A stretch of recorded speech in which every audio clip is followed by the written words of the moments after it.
Bonjour à tous et bienvenue sur Séphiroth et compagnie. Nous voici à nouveau ensemble pour parler de la peur du conflit, un thème que vous connaissez peut-être dans votre vie, qui est un phénomène vraiment paralysant. J'entends beaucoup parler de la peur de blesser l'autre, la peur d'exprimer finalement ses ressentis, et puis surtout la peur que éventuellement ça puisse entacher une relation, ça puisse entacher une paix aussi. Et donc en fait, ça entraîne une paralysie, ça entraîne énormément d'évitement. Et je voudrais vous montrer un petit peu ce qui se cache derrière tout ça et à quel point en fait le fait d'agir de cette manière-là peut avoir des conséquences fâcheuses sur la relation, précisément. Quand quand on associe le fait d'avoir peur du conflit parce qu'on a peur de blesser l'autre, je pense que là, il faut aller regarder beaucoup plus loin pour s'apercevoir que cette peur de blesser l'autre, elle cache une peur qui est tout à fait personnelle. C'est-à-dire, en fait, ça n'est pas par rapport à l'autre, et c'est moins un souci de l'autre qu'un souci de ma volonté de maintenir une relation qui soit une relation soft, une relation agréable. Donc, en fait, il y a derrière cette peur-là, bien souvent, une anticipation incroyable. J'ai quelque chose à dire à l'autre et je vais commencer à imaginer, à projeter tout un tas de réactions possibles qu'il va pouvoir avoir avec la sensation que je vais devoir me justifier de certaines choses. Et là, on rentre dans le mental sur, je dirais, tout un tas de scénarios possibles. Avec, oui, mais s'il me dit ça, alors je vais pouvoir lui répondre ça. Et s'il me dit ça, je ne sais pas comment je vais pouvoir lui répondre. Déjà, il y a là un point important.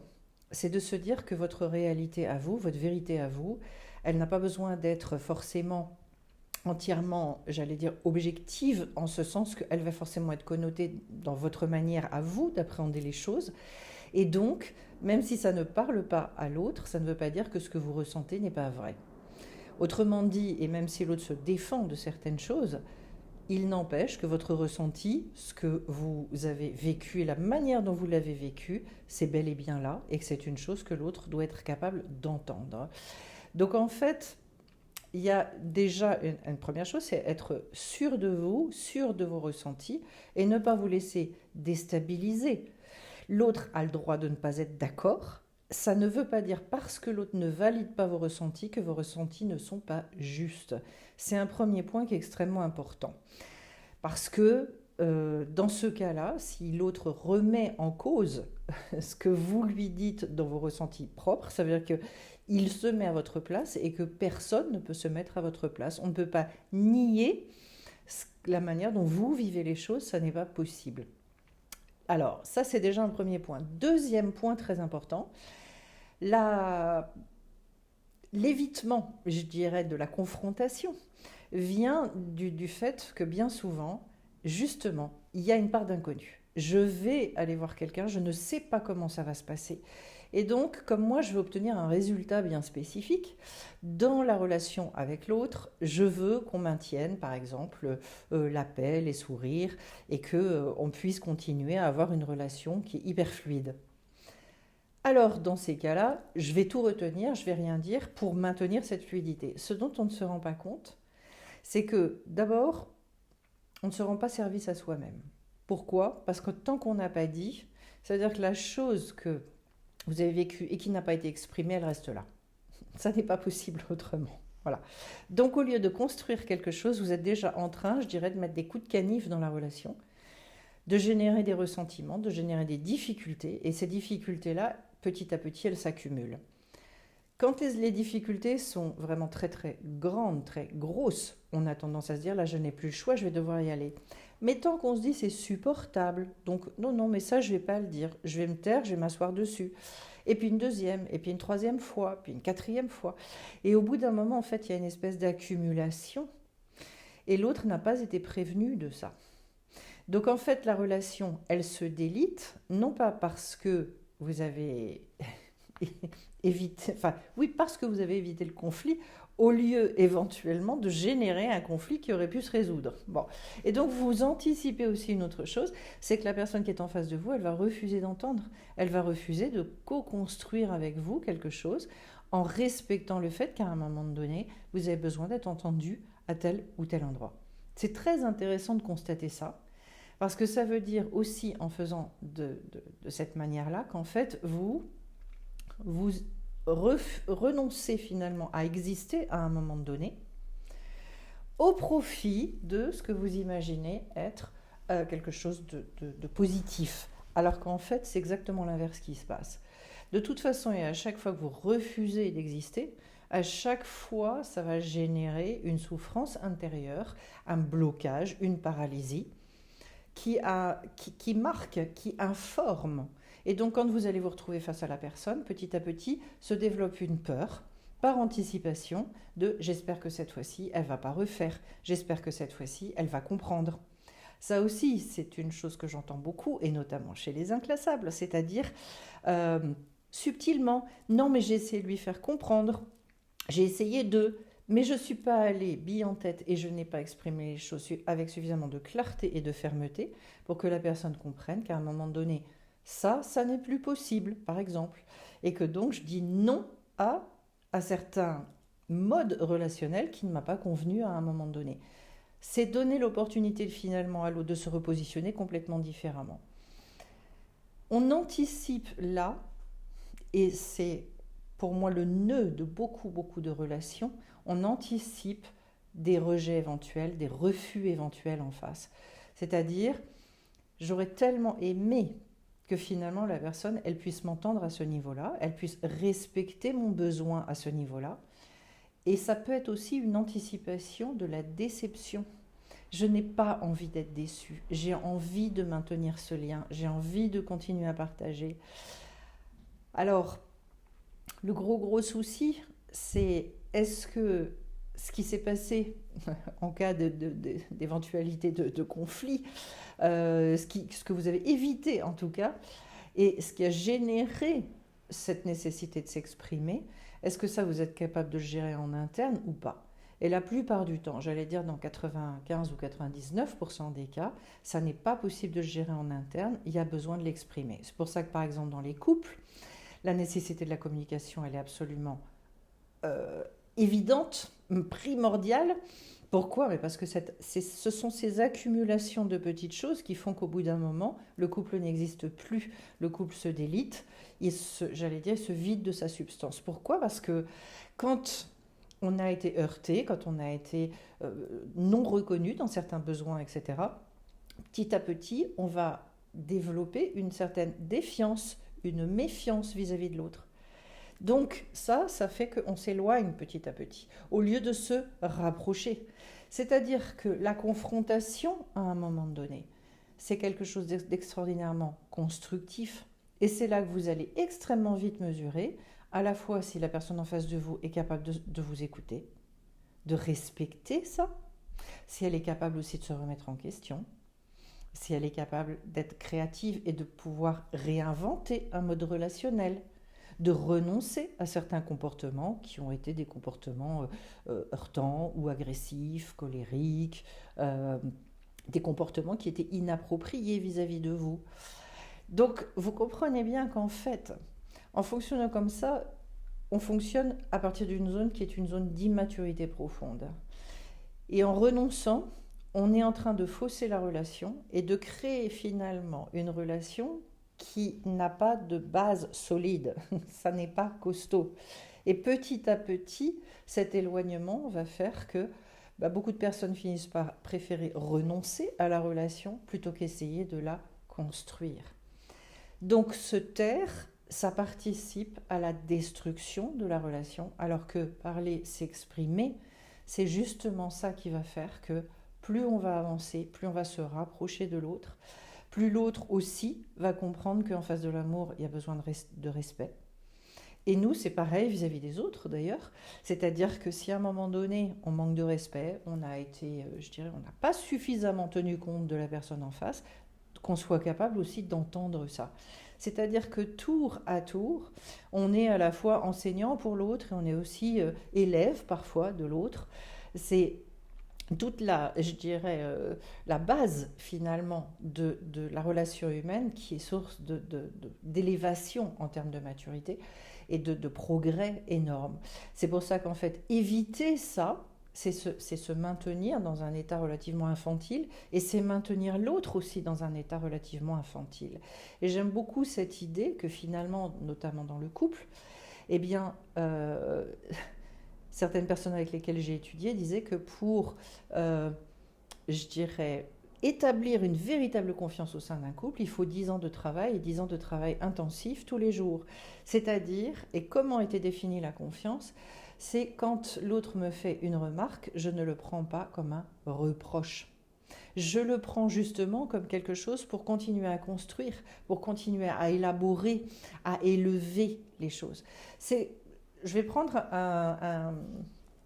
une comparaison qui est à mon avis extrêmement juste, qui est la comparaison des enfants. C'est-à-dire, quand un enfant se comporte mal, vous avez à cœur de l'élever, de le faire grandir. Vous n'allez pas vous taire, vous allez lui dire, et lui dire, écoute, là c'était inapproprié, là ça n'était pas bon. Et c'est comme ça que l'enfant petit à petit évolue, il mûrit, etc. Qu'il apprend à s'exprimer. Vous apprenez, vous, à exprimer votre intériorité. L'autre doit recevoir cette intériorité. Et après, il doit vous répondre, et petit à petit, c'est comme ça qu'on monte les murs de sa maison, voilà, et qu'on instaure un vrai shalom, une vraie paix. Ça veut dire quoi, une vraie paix? C'est pas une paix qui a pour prix extrêmement élevé de renoncer à se montrer, de renoncer à exister, mais au contraire, une paix qui est basée sur le respect mutuel, sur l'élaboration d'une confiance mutuelle également, et à mon sens, qui est le ferment de tout vrai amour ou de toute véritable amitié. À savoir que si je ne suis pas capable d'exprimer les choses à quelqu'un qui est soi-disant proche de moi, il y a un problème. Voilà. Donc en fait, et je vais revenir sur un point qui est extrêmement important, c'est cette anticipation de la réaction de l'autre et donc en fait la volonté d'obtenir absolument un résultat. À savoir, plus je vais tenir à une relation, plus je vais avoir d'amour et ressentir et avoir des sentiments pour quelqu'un, et plus je vais anticiper, par peur que ça s'arrête, que la relation s'arrête. Et c'est là où je vais m'enferrer et descendre dans des endroits, je dirais, de résignation, de renoncement qui seront extrêmement élevés.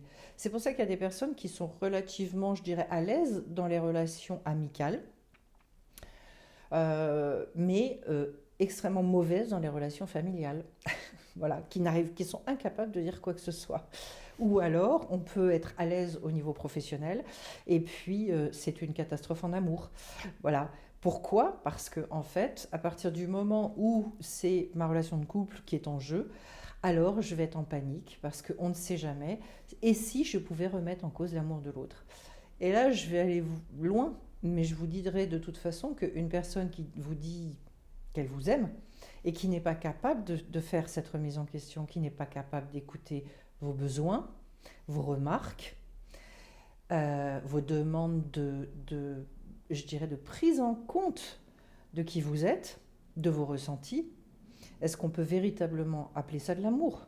C'est une vraie question. D'où le fait que dans les relations, il y a intérêt très très vite, que ce soit en amitié, que ce soit en amour, que ce soit partout, il y a intérêt très vite à apprendre à faire ça. On peut appeler ça notamment être dans sa vérité, tout simplement. Et être dans sa vérité, ça ne veut pas dire blesser l'autre. La manière dont l'autre va recevoir ce que vous allez lui dire, ça lui appartient. Si lui se sent blessé parce que vous n'êtes pas bien, c'est son problème, ça n'est pas le vôtre. Et c'est à lui de grandir, et c'est à lui d'être, je dirais aussi, créatif, d'avoir envie de trouver des solutions, d'être capable aussi de remettre en question certains de ses comportements, etc. Donc finalement, d'autant plus qu'il y a une chose quand même que je tiens à préciser, c'est que très souvent dans la gestion des conflits, ce dont on s'aperçoit, c'est que dans un certain nombre de cas, pas tous, hein, mais dans un certain nombre de cas, il y a beaucoup d'incompréhension.